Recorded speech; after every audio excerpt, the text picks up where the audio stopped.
Et Taxi 5 qui sort donc demain au cinéma. Taxi le retour. Et oui, Taxi qui arrive 20 ans après le premier épisode. Alors à l'époque, on suivait Daniel Samina Seri, Taxi marseillais, et Emilien Frédéric Diffenthal, flic honnête mais très gauche. Cette fois, Luc Besson a confié les clés du taxi à Franck Gastambide, réalisateur à succès avec Pattaya et les Caïras. Et la pression est importante. Taxi, c'est 27 millions d'entrées avec les 4 premiers films. Cette fois, on suit Sylvain, super flic parisien muté contre son gré à la police municipale de Marseille.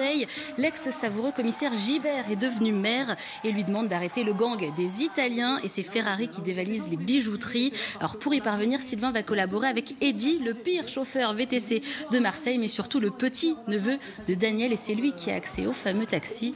Extrait. Ah, bien installé. Ça va, ouais. Je savais pas que tu te plairais ici. Police municipale. Non. Je retrouve le taxi et j'oublie toutes tes infractions. On pourrait peut-être faire équipe tous les deux, non?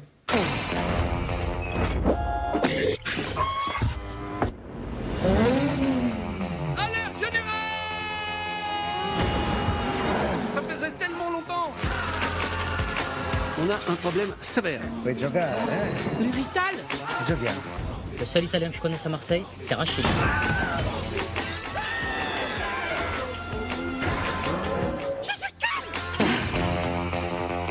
Vous l'avez vu, on retrouve tous les éléments qui ont fait Taxi. Question Benjamin, oui. Une voiture nouvelle ou elle a déjà été... Non, c'est la fameuse 407 du dernier Taxi, le 464. Donc on retrouve cette voiture, on a nos superbes plans sur Marseille, on a le duo comique, on a les méchants, bref, tout y est. On retrouve avec un grand plaisir un Bernard Farcy, c'est vraiment lui, l'ex-commissaire Gibert, qui m'a fait le plus rire dans ce film. Il s'est vraiment modernisé, il nous rappe quand même du Joule, les séquences sont vraiment hilarantes. On retrouve aussi Alain, joué par Édouard Montout, qui est maintenant à la tête de la police municipale. On a de très bonnes scènes avec le rappeur soprano, je vais y arriver, l'acteur Ramsey, et la bande originale est aux petits oignons avec des références aux précédents films, mais aussi les hits du moment, mais pas sûr que les puristes s'y retrouvent. Pourquoi? Parce que le scénario piétine un petit peu, l'intrigue policière manque franchement de relief, et le taxi est un peu plus un prétexte qu'un vrai acteur. Taxi 5, c'est vraiment très 2018, un très 2.0, et contrairement au précédent, je trouve qu'il est très orienté pour la jeunesse, très private joke, et je crains qu'une partie du public ait du mal à se retrouver dans ce taxi. On verra. David Verrag a rencontré notre duo qui s'est lancé un sacré challenge. Écoutez. On a d'abord la pression de plaire aux fans de la saga, de ne pas décevoir. Le risque de décevoir quand on reprend une saga culte est énorme, et on le savait tellement qu'on a travaillé pour justement ne pas décevoir les gens. On est nous-mêmes des grands fans de la saga, c'est pour ça qu'on a voulu le faire.